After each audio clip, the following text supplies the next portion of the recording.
Eu vou começar falando um pouquinho do tema que eu escolhi. É a caridade, o desprotegido e a liberdade. Há algum tempo atrás, eu recebi, através do Luiz Fernando, uma mensagem do plano espiritual que pedia que eu fosse atrás de matérias, de coisas a respeito de Anália de Franco. Mas não é o shopping, gente. O shopping eu conheço. É a Anália Emília Franco, né? E eu demorei, confesso que eu demorei um pouquinho para ir atrás, porque era uma confusão essa coisa de computador, de fazer reunião, de dar aula, tudo pelo computador, eu demorei. E um pouquinho antes de que o Luiz me comunicou que eu ia fazer o Evangelho, eu comecei a ler a respeito dela.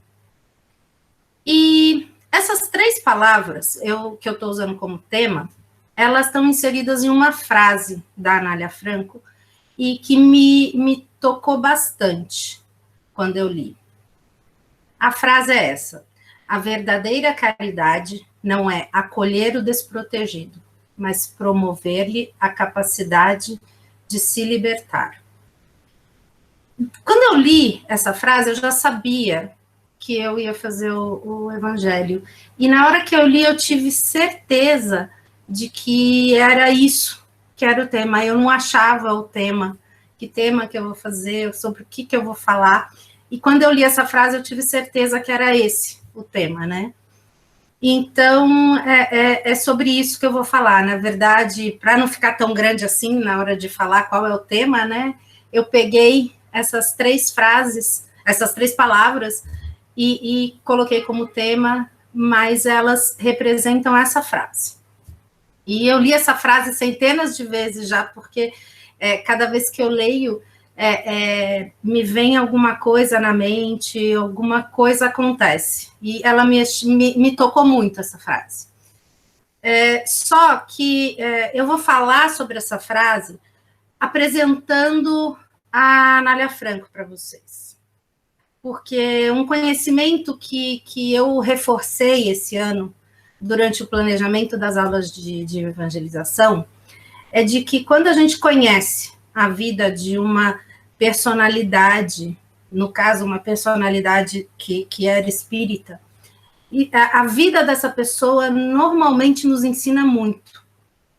E esse ano, a gente começou, agora pelo meio aí, nós falamos sobre o espiritismo com as crianças, apresentando Allan Kardec, as irmãs Fox, Chico Xavier, Emmanuel, falamos da Meimei, falamos e os últimos foram Divaldo Franco e Joana de Ângeles. Então, assim, eu reforcei que aprender sobre a vida de alguém que tem a retidão que essas pessoas têm, que tem as características que essas pessoas têm, nos ensina muito. Então, eu vou apresentar a Anália Franco para vocês, para conversar sobre a doutrina. Mas antes disso, eu preciso pontuar algumas coisas para vocês, falar algumas frases para deixar elas aí no ar, para durante nosso bate-papo aqui sobre ela, vocês vão entendendo por que eu quis pontuar essas frases. A primeira é essa: a caridade, segundo Jesus, não se restringe à esmola, mas abrange todas as relações com os nossos semelhantes, quer se trate de nossos inferiores, iguais ou superiores. Ela nos manda ser indulgentes, porque temos necessidade de indulgência, e nos proíbe de humilhar o infortúnio, ao contrário do que comumente se pratica. Isso está no Livro dos Espíritos, capítulo 11, item 3. Fala sobre a caridade e o amor ao próximo. É o comentário que o Allan Kardec faz nessa questão. A segunda frase que eu gostaria de passar para vocês é essa: o homem verdadeiramente bom procura elevar o inferior aos seus próprios olhos, diminuindo a distância entre ambos. Isso também está no Livro dos Espíritos, no mesmo capítulo, Caridade e Amor ao Próximo, é a questão 886. Uma outra frase que eu quero que vocês percebam. A vida terrena deve servir unicamente para o nosso aperfeiçoamento moral. Grifando aqui o aperfeiçoamento moral. Isso está no Evangelho segundo o Espiritismo, no capítulo 11, nas Instruções dos Espíritos. Quem fala é o Espírito Protetor, tá? Sobre a fé e a caridade. Agora, sobre a educação. No Livro dos Espíritos, Kardec fala: a educação, se for bem compreendida, será a chave do progresso moral. E um pouquinho mais para frente, ele continua: que se faça pela moral tanto quanto se faz pela inteligência, e ver-se-á que, se há naturezas refratárias, há também em maior número do que se pensa as que requerem apenas boa cultura para darem bons frutos. Bom, tem uma frase aqui que Jesus disse, que é: busque conhecer a verdade e a vivenciá-la no seu dia a dia. E esta verdade assumida e vivida fará de você um homem livre. Quando Jesus fala em homem livre, nessa frase, ele está falando livre na consciência, livre naquilo que tem relação com as suas faltas e as suas conquistas morais. É sobre essa liberdade que Jesus está falando, né? E essa liberdade, ela é condição básica das opções que a gente faz na vida, certo? E essa liberdade também é condicionada ao conhecimento, porque a ignorância nos leva a ter conceitos errados, a pensar coisas, a imaginar coisas que não são a realidade, tá? Então, nós falamos de caridade, as frases aqui falaram um pouco de caridade, um pouco de educação, falaram de liberdade, que está tudo dentro da frase de Anália Franco, né? E aí, existe uma diferença entre educar e instruir. O instruir significa empilhar dentro, juntar, quer dizer, você adquire. E o educar, conduzir para fora, extrair de dentro, é trazer de dentro para fora algo que está dormente ali, mas que ele vem, certo?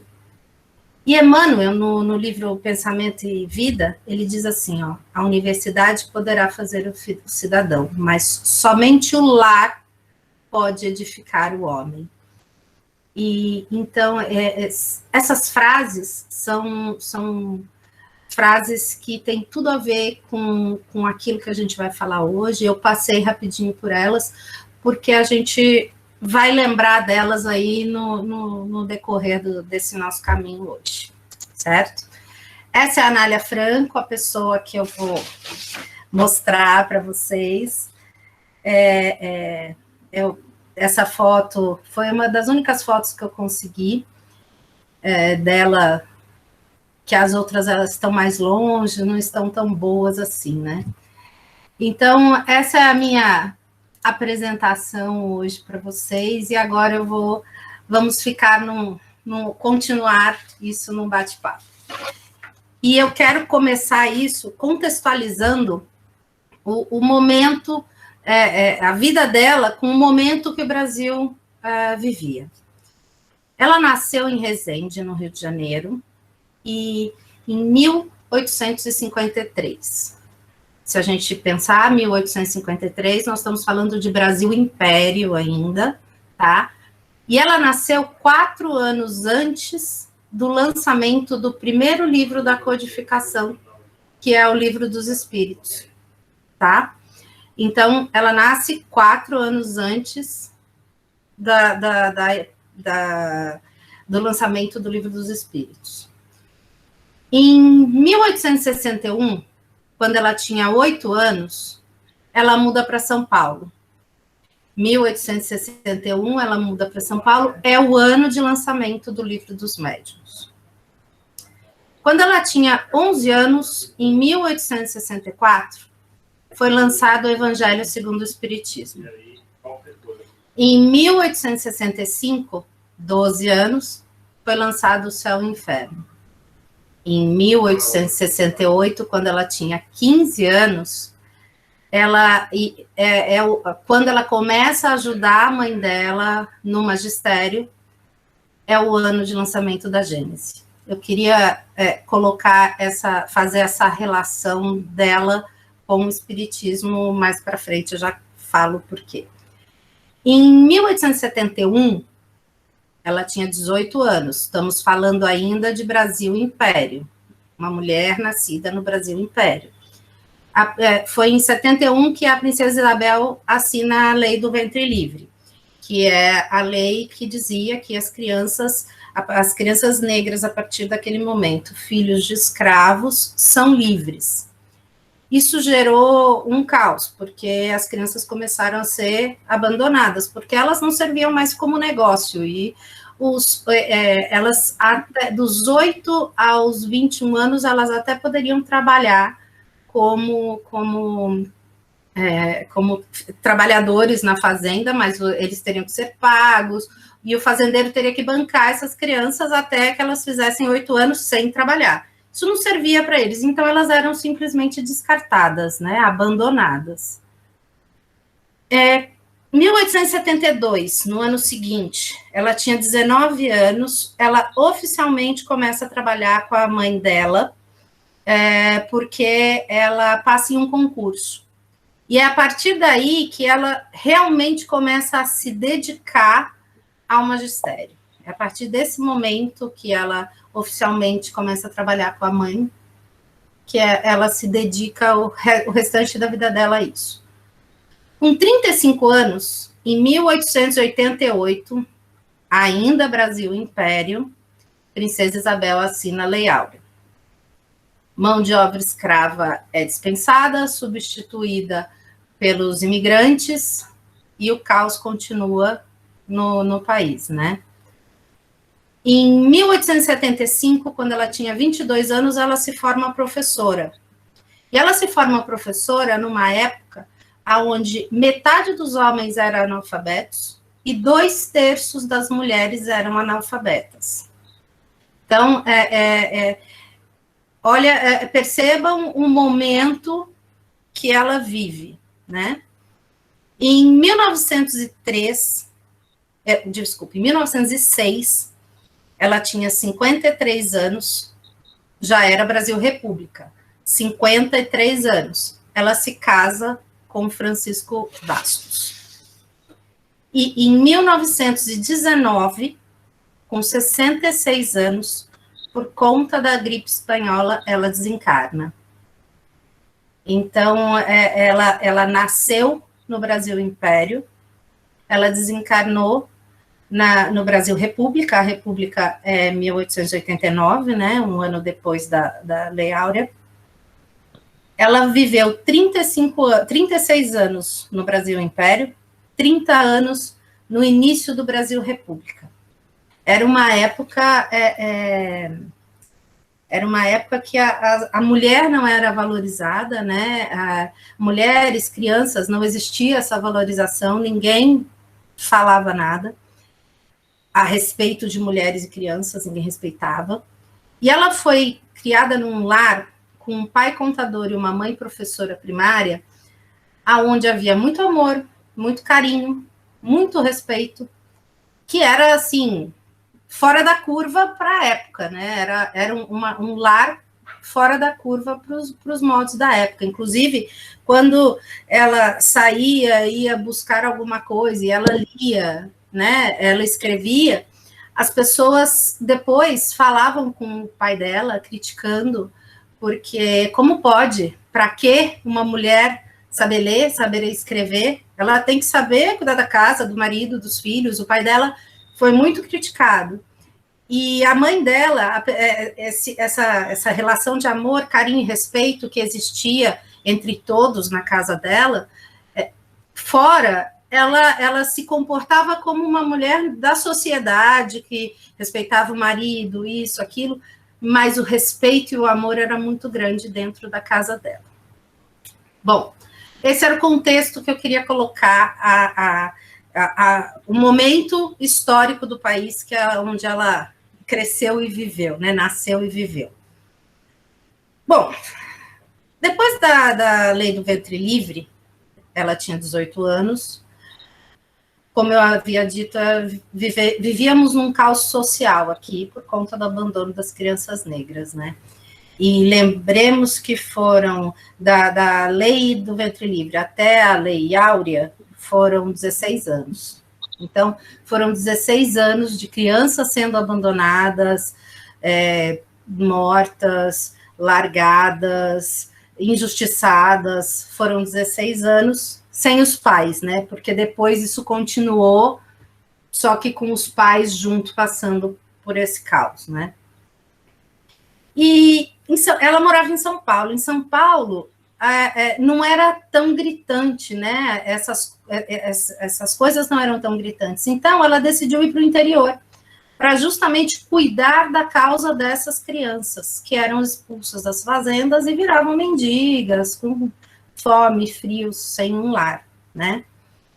E ela era poetisa e jornalista também. E ela usou esse dom dela para escrever cartas para as esposas dos fazendeiros e tentava sensibilizar, porque elas eram mães, né? Pedindo ajuda. Até que ela conseguiu a ajuda de uma esposa, só que existia uma condição. As crianças dos fazendeiros estudavam separadas das crianças dos trabalhadores e das crianças negras. Bom, adivinha o que ela fez?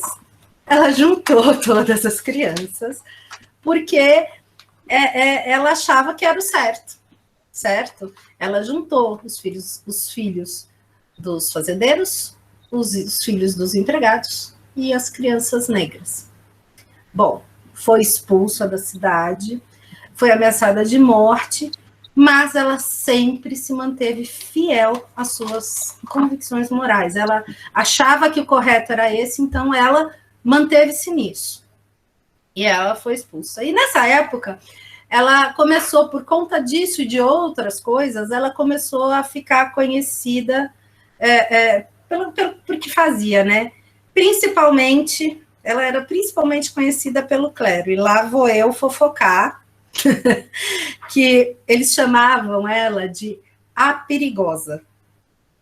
Então, o clero chamava ela de a perigosa, por causa do que ela fazia, né? Pelos negros, pela difusão da educação para todos, que era uma coisa que ela falava sempre, que a educação é para todos, certo? Então, o clero não gostava muito, né? Ela não era uma boa propaganda, né? E aqui eu faço um parênteses para lembrar que no Evangelho, no capítulo 13, um item que fala sobre os órfãos, o Espírito Protetor fala assim: quem estende a mão a uma criança abandonada é agradável a Deus, porque demonstra compreender e praticar a sua lei.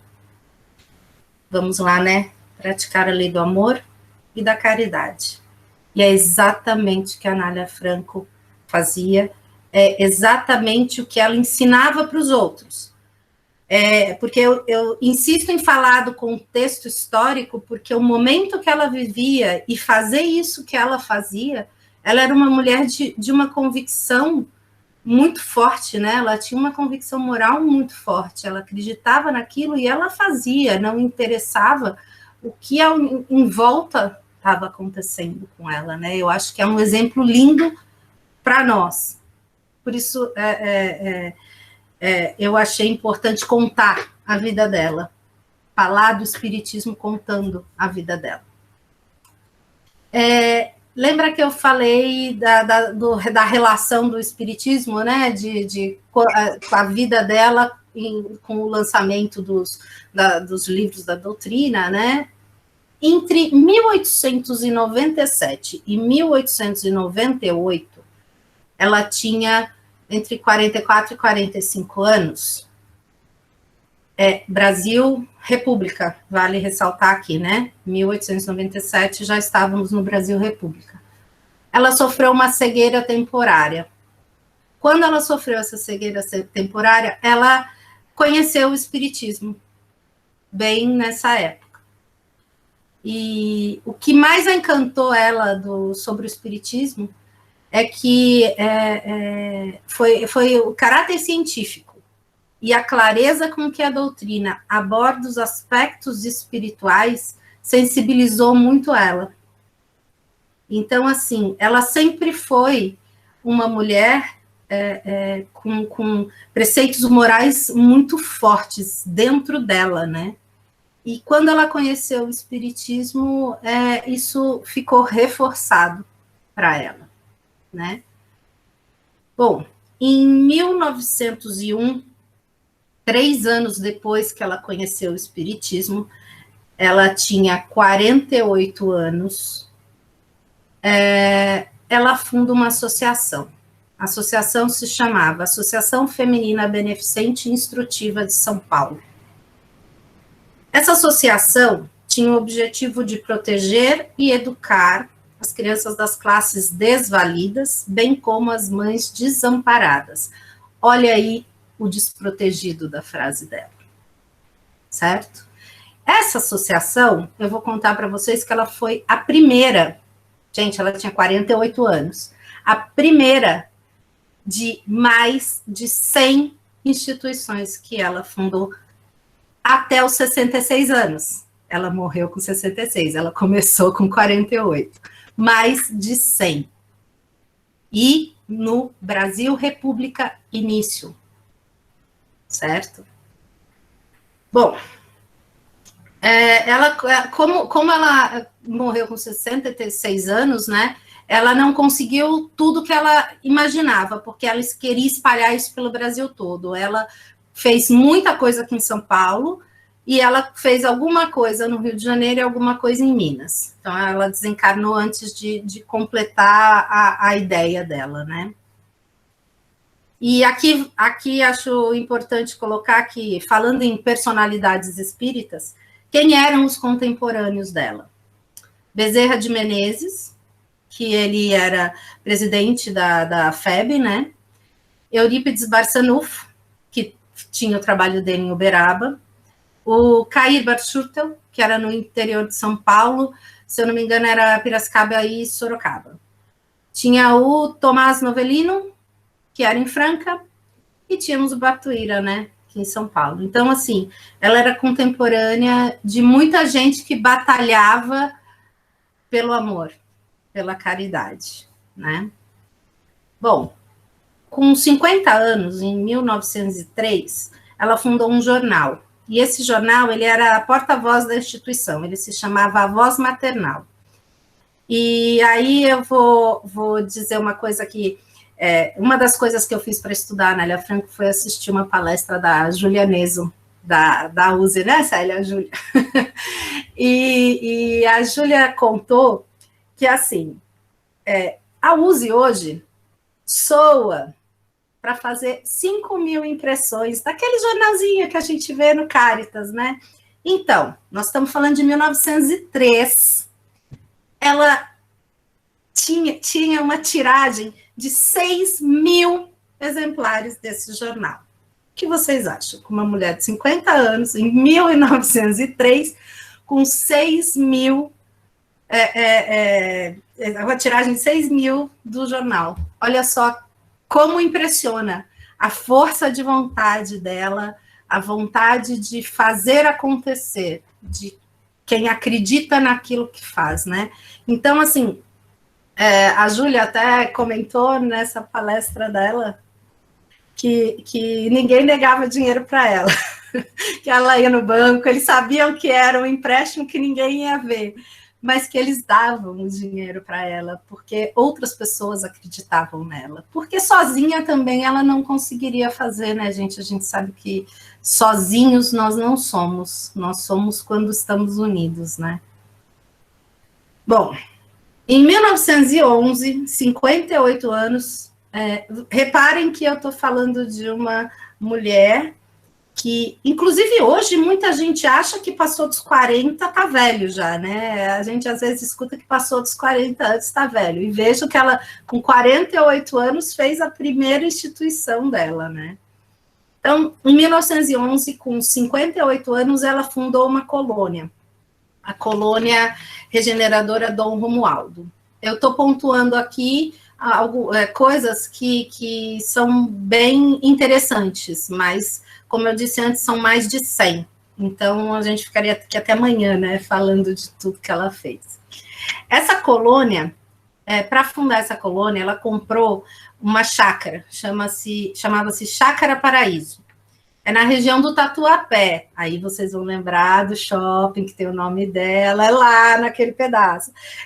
Eram só 78 alqueires, gente. Só 78 alqueires. Incluía Vila Prudente, Moca, Belenzinho, Tatuapé, todo aquele pedaço lá. E vamos combinar que ficava no interior, né? Em 1911 era interior de São Paulo, né? E quem vendeu para ela a preço assim de pai para filho, a preço de banana, foi uma pessoa que tem, inclusive, o nome de um bairro lá da região, Regente Diogo Antônio Feijó, que é uma personalidade, né? Ainda existe, eu descobri, não sabia, que ainda existe uma casa lá na Vila Formosa, que foi tombada pelo Condefá, tem um museu que a gente pode visitar, e é só acabar a pandemia, eu vou lá para visitar. É uma casa bandeirista, pelo que eu vi, está muito bem cuidada, de repente é um passeio que vale a pena ser feito. Eu, pelo menos, adoro visitar museus e essas coisas. Bom, naquele bar... e mais uma fofoca, devido à Júlia, que contou na palestra dela, eu estou passando fofoca para frente, hein, gente? Os bairros ali, muita gente não tem posse dos terrenos, ou teve a posse através do uso capião, de ação possessória, outras coisas, porque ninguém comprou esse terreno da associação. Então, muita gente lá não conseguiu a posse assim, não foi vendido, né? Então, poxa, se tivesse sido bem cuidado, olha, nós teríamos um belo espaço lá hoje em dia, né? Se essa associação tivesse conseguido ter sido mantida, né, depois que ela desencarnou. Bom, os objetivos dessa colônia, quando ela fundou, eram 2.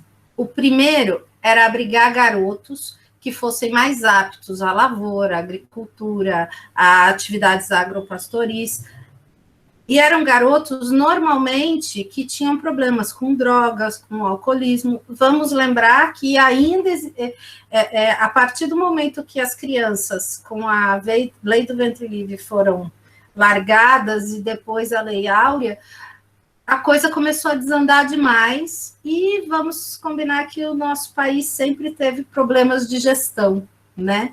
Com os desfavorecidos financeiramente, vou colocar assim. Então, tinha muito problema, e ela acolhia, principalmente se fossem órfãos, né? E a segunda coisa, o segundo objetivo dessa colônia era abrigar as moças, que eles chamavam na época de desviadas, né? Mãe solteira, mulheres que queriam sair daquela vida difícil que elas tinham e não conseguiam. E essa colônia, ela era afastada, né? Então, era um lugar propício para, vamos chamar de regeneração. Mas não era regeneração, era um cuidado que ela tinha com essas pessoas, né? E, assim, eu fiquei muito espantada que eu descobri que ela não só fundava, como ela cuidava. Ela ia, ela visitava, ela reclamava que não estava fazendo direito, ela realmente cuidava das coisas. Eu vou contar para vocês o que tinha ali, o que ela fundou. 78 escolas, 25 asilos, 4 colônias educadoras, 2 colégios, 2 associações, uma banda musical feminina, um grupo dramático musical, um grupo de teatro profissional, um grupo de teatro infantil para crianças carentes e uma escola de música. Só, gente. Ela só fez isso. E ela cuidava. Tem até uma história de um padre que ela ia na cidade, o padre chamava ela para levar a banda para tocar. Então, olha só que bonita a integração, né, das religiões, é muito legal. E aí eu reforço que tudo isso que ela fez, esse monte de coisa que eu falei, foi em 18 anos, a partir de 1901. Numa época onde a mulher não era respeitada, onde a criança não era respeitada. Então, vejam que exemplo de perseverança, de amor ao próximo, de caridade, de abnegação dessa mulher, né? É impressionante. Eu fiquei apaixonada por Anália Franco depois de conhecê-la. Bom, a sua grande inspiração era nada mais, nada menos do que Pestalozzi. Aí eu pergunto, quem foi discípulo de Pestalozzi? Allan Kardec. Como as coisas se encaixam, né? Como o plano espiritual é maravilhoso, que nos leva junto daquilo que a gente pensa, né? Pensa naquilo que é aquilo que você consegue, né? Olha que coisa linda. Bom, para Pestalozzi, o fundamental era trabalho, solidariedade e perseverança. Podemos ver que Anália Franco tinha tudo isso, né? O Kardec, ele, quando falava a respeito do espiritismo, ele mudou um pouquinho essa trilogia aí. Ele falava em trabalho, solidariedade e tolerância. Que a tolerância é algo que a gente precisa e que a gente aprende aqui na doutrina, que é essencial, né? A tolerância. Bom, se a inspiração dela era Pestalozzi, qual que eram os conceitos de Pestalozzi, assim, 3 coisas básicas que eu posso colocar aqui para vocês. A escola tem que ser baseada no amor e no poder do bom exemplo. Amor e bom exemplo. Ensino, ele tem que ser feito também na natureza. A natureza nos ensina, nós dividimos com a natureza. E o conhecimento, ele tem que ser feito pela intuição. A Anália Franco falava que não há pensamento que não se derive de uma sensação. Olha só, não há pensamento que não se derive de uma sensação. Como nós precisamos prestar atenção na nossa intuição, no que nós sentimos. E ela ensina isso, Pestalozzi ensina isso, Allan Kardec com a doutrina nos ensina isso, né? As professoras da Anália Franco, elas todas eram instruídas para atuarem ensinando, aconselhando, orientando, sempre com uma atmosfera de amor e não de temor. Bom, vamos lembrar, estamos falando aqui do início do século XX, certo? 1900. Ainda era algo que acontecia corriqueiramente. A palmatória, ajoelhar no lixo, no milho, aquele chapéu de burro, ficar excluído da sala, isso era algo comum. E ela pregava, juntamente com Pestalozzi e muitos outros da sua época, exatamente o contrário, que era por amor e não pelo temor que a gente ia conquistar e conseguir fazer essas crianças serem melhores, né? Ela era espírita convicta, então ela tinha, assim, certeza absoluta de que a criança é um ser encarnado, depositário das experiências de muitas vidas. Ela tinha a certeza de que a criança é um ser único.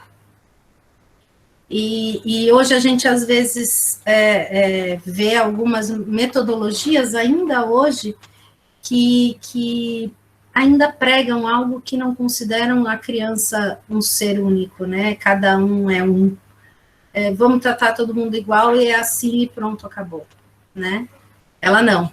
Ela, juntamente com Pestalozzi e muitos outros, diziam que a criança é única. Ela dava muita importância nos institutos, nas escolas, nas fundações dela, ela dava muita importância às faculdades internas da criança. ao ser espiritual que cada criança era. E principalmente a sua formação moral. Isso era, para ela, era essencial. O ambiente educativo que ela queria proporcionar e proporcionava, ele valorizava a instituição informativa, essencial para qualquer escola, certo? A informação, a obtenção da informação, desse conhecimento. Mas ela não admitia nunca que fosse esquecida a instrução formativa de caráter. Para ela isso era essencial. Ela colocava Deus no cabeçalho de todos os seus métodos de ensino, todos. E, apesar de espírita, como eu já disse antes, ela se relacionava muito bem com todas as religiões. E aí eu queria trazer um pedacinho do Evangelho. É o capítulo 13 do Evangelho. São Luís diz o seguinte, a pergunta é, a pergunta 20, a beneficência é bem compreendida quando se limita ao círculo de pessoas da mesma opinião, da mesma crença ou do mesmo partido? E São Luís responde, não, pois é sobretudo o espírito de seita e de partido que se deve ser abolido, porque todos os homens são irmãos. O verdadeiro cristão vê irmãos em todos os seus semelhantes, e para socorrer o necessitado, não procura saber a sua crença, a sua opinião, seja qual for. Seguiria ele o preceito de Jesus Cristo, que manda amar até mesmo os inimigos, se repelisse um infeliz por ter crença diferente da sua? Que o socorra, pois, sem lhe interpretar a consciência, mesmo porque, se for um inimigo da religião, será esse o meio de fazer que ele a ame. Repelindo, só faria que ele a odiasse. Olha isso, gente.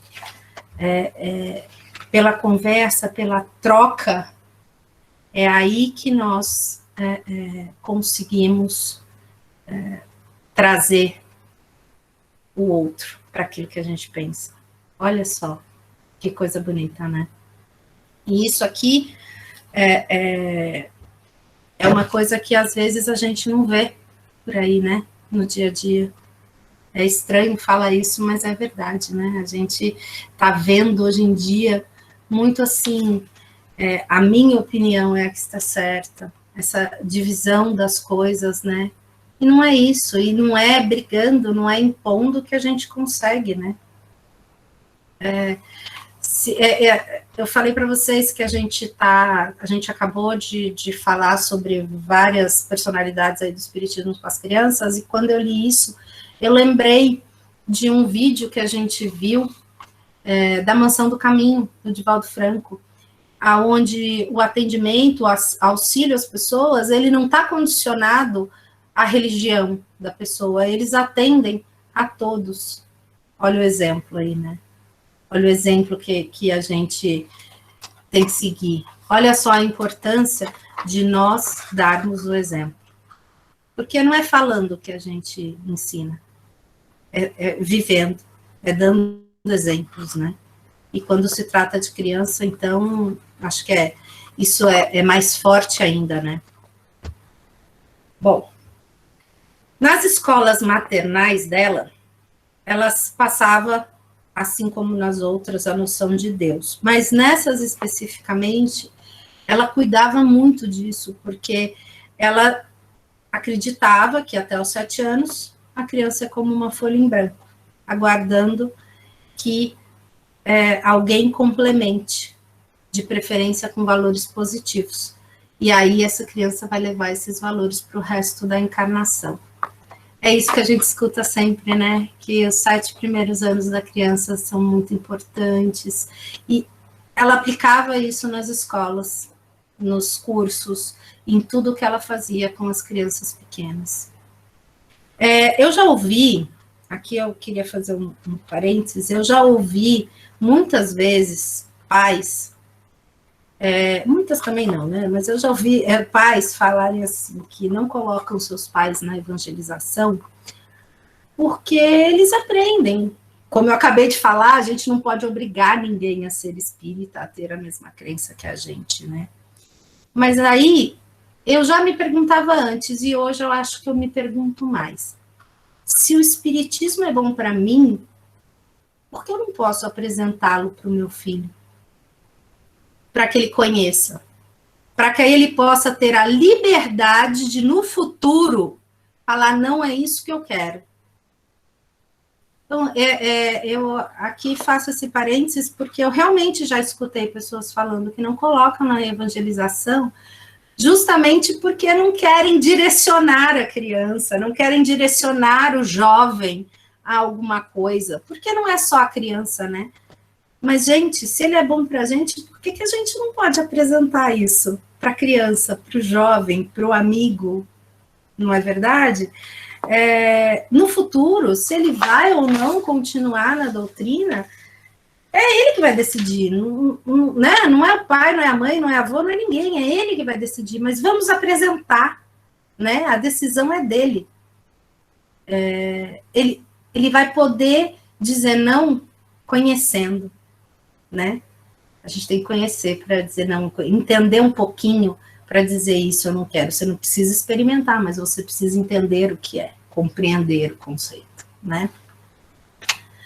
Bom, ela tinha, acreditem vocês, um manual para mães, chamava Manual para Mães.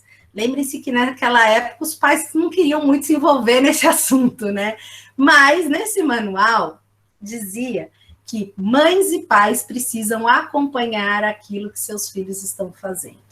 Precisam estar junto, precisam incentivar, precisam dar o exemplo. Então, né? Eu posso dizer aqui com a Gia aqui, eu não sei se o André está aí, que a Gia eu estou vendo aqui na minha frente, nós criamos o Evangelho aos Sábados porque acreditávamos nisso, né, Gia? Que a gente precisava envolver os pais naquilo que a gente está fazendo. E a gente nem conhecia a Anália Franco, nem conhecia esse manual dela, né? E a gente fazia isso. Então, aqui, eu digo assim, quando nós imaginamos, por exemplo, lá no Caritas, o Evangelho aos Sábados, no mesmo horário que os pais, que as crianças ficam lá, é um evangelho aberto ao público, mas é também um evangelho que também visa cuidar desses pais. Era uma coisa que isso ficou muito claro na nossa mente, justamente porque os pais têm que estar sintonizados. A hora que o pai está ali fazendo isso, ou pelo menos entendendo aquilo que está acontecendo com o filho dele, a sinergia é muito grande. Aquilo que é pequenininho cresce. Porque, de novo, juntos somos mais. Então, os pais com os filhos levam muito mais luz, muito mais conhecimento para dentro de casa, né? Então, nesse momento aqui, eu peço para que a gente sempre pense nisso, repense as nossas ações e pense que o amor, ele supera tudo, né? O amor sempre supera tudo. Bom, a Anália Franco foi humanista por excelência, foi romancista, teatróloga, poetisa, jornalista, professora, abolicionista, republicana e musicista. E nas suas obras, ela, tanto as sociais quanto as educacionais, ela não falava sobre espiritismo. Mas isso não a impedia de falar de Jesus e de sua moral. Vocês viram aqui tudo que eu contei da vida dela, de como ela atuava na educação das crianças, de qual era o exemplo dela. Ela sempre falou. E no Evangelho, no capítulo 1, nas instruções dos Espíritos, no item A Nova Era, um espírito israelita diz o seguinte: o Cristo foi o iniciador da mais pura moral, a mais sublime, a moral evangélica, cristã, que deve renovar o mundo, aproximar os homens e torná-los fraternos, que deve jorrar de todos os corações humanos a caridade e o amor ao próximo, criar entre todos os homens uma solidariedade comum, uma moral, enfim, que deve transformar a terra e fazê-la morada de espíritos superiores aos que hoje habitam. É a lei do progresso a que a natureza está sujeita, que se cumpre. O espiritismo é a alavanca que, de que Deus se serve para elevar a humanidade. Bom, foi isso que a Anália Franco fez, né, em sua vida. E depois de conhecer, de estudar tudo que eu estudei para ter essa conversa com vocês hoje, eu acho que eu posso dizer que é essa moral que a gente apresenta para as crianças e para os jovens lá no Caritas, na esperança que a gente capacite eles a se libertar pelas suas próprias escolhas, e esperando sempre que essa escolha seja pelo caminho do bem, né? Então é isso que eu queria falar para vocês hoje. Obrigada.